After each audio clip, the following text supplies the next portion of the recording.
know, there is a day marked as National Decency Day in America? Yes, you heard it right. 14th May is celebrated as National Decency Day. But what's the story behind it? Lisa, a resident of New York, in the year 2019, she officially declared May 14th as National Decency Day. Actually, she worked for it from the year 2017. So what led Lisa to do so? Alienating mass conversation, misshaped information on social networking sites, they are rampant. Those things motivated Lisa to do something to bring a change. Thus, our today's topic is decency, acknowledge and exercise. Hello, I am Nandini Das, academician, author. World Economic Forum survey says that by the year 2025, 50% of organizations will make it mandatory for their employees to have 10 soft skills. No matter they have hard skills or not, but those soft skills will be compulsory.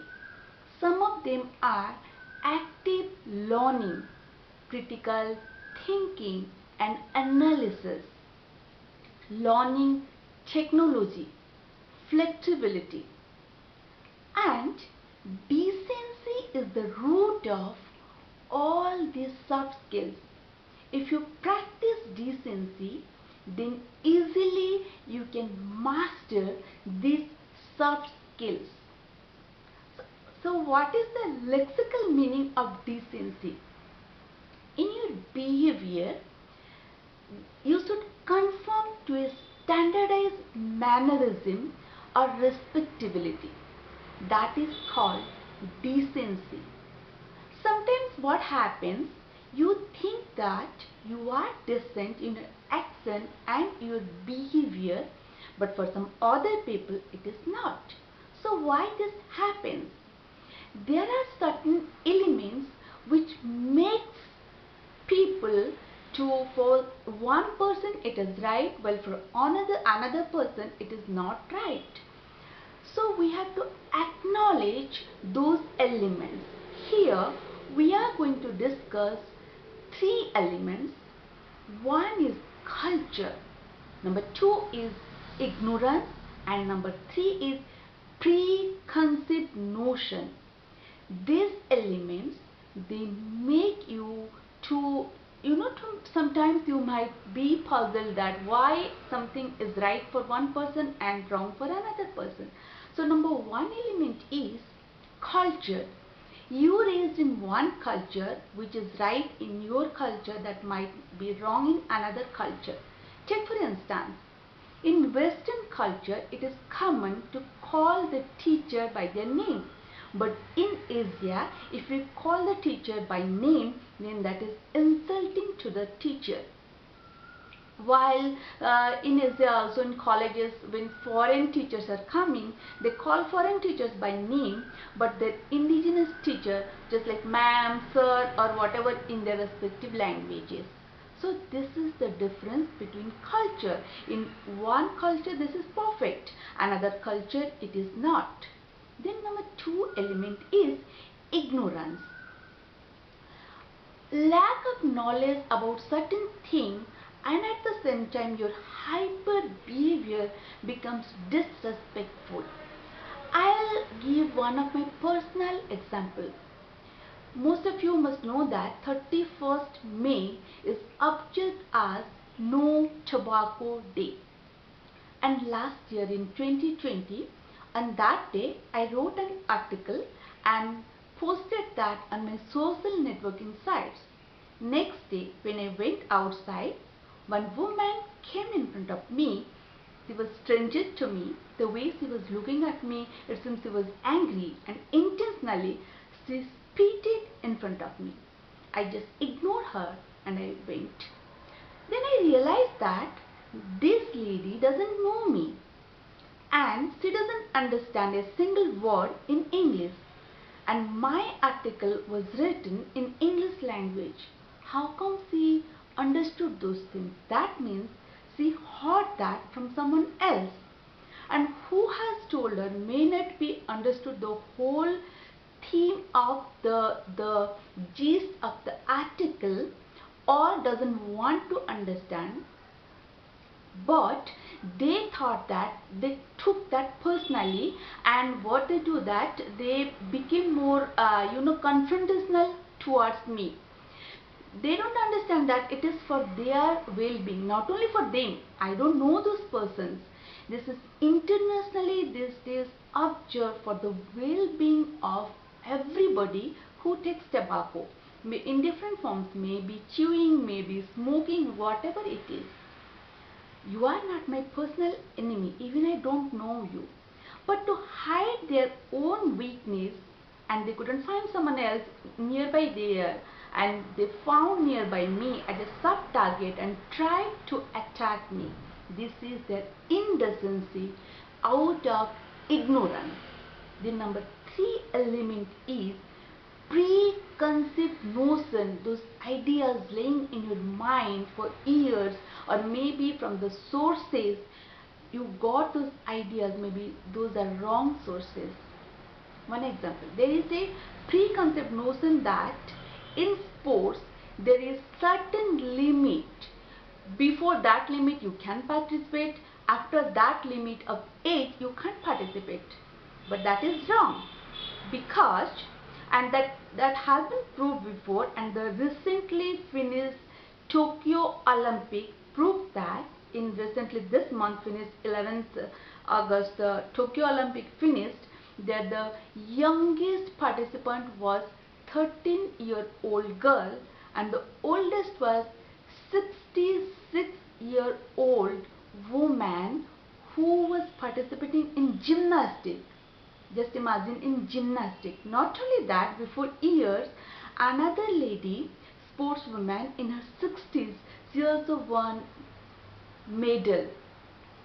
So here, your preconceived notion that age is the barricade, you can't cross that. These people, they proved it wrong, because they have that they qualified to participate in it, not because of their age but because of their competency, right? Then number 3, we finished number 3. When we know all those things, now we know, acknowledge these elements, now we should exercise it, practice it.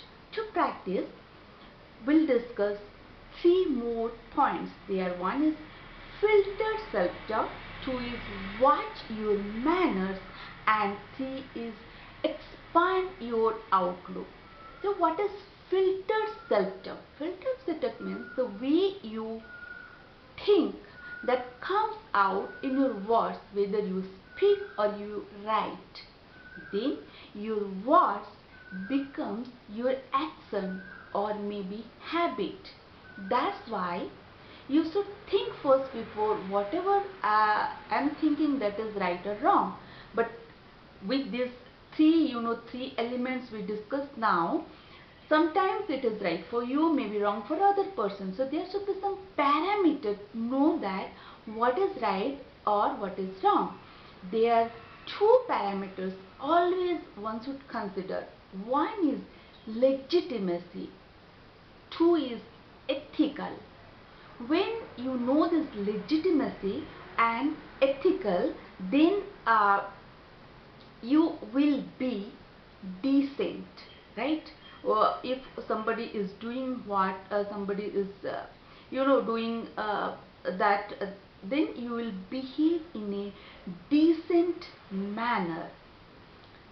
Then number 2 is watch your manners, who you are, the way you are behaving, whether your behavior is hyper, how much you are invading in your in others' life, whether you are invading in wrong thing and keeping yourself aloof in right things. I'll make it more clear. uh, that maybe you sometimes you see that one person is beating another person on the street. So most of the onlookers, they will not go to stop them. One say that that is their personal matter. Another will say that no, they might attack me. Then the third one say that no, no, no, I might be, trapped into some legal problem. There are so many excuses. But legally and morally, you should go and stop them. Nobody goes there. At the same time, if another person or the same person is what is he or she is wearing, what is the color of their dress, the design of their dress, what they are eating, people jump to criticize them, to attack them. And what are the excuses? Our culture, our likes and dislikes, these, that, all nonsense things. So here, watch your manner before you lose your decency. You should, when you practice this, then you will be decent. Then the number 3 exercise is expand your outlook. Your surrounding is not the whole world. That's why first of all, respect diversity and inclusion. Okay. I'll give another example. In any language, when native speakers speak, they speak first. When some people, they are learning English language, sometimes they imitate native speakers. They try to speak like native speakers. They are right. Well, another group, they want to understand it clearly, so they want it to be slow. In that case, they are also right. And in both of these cases, there is no clash between legality or morality. Legally, morally, both of them are right.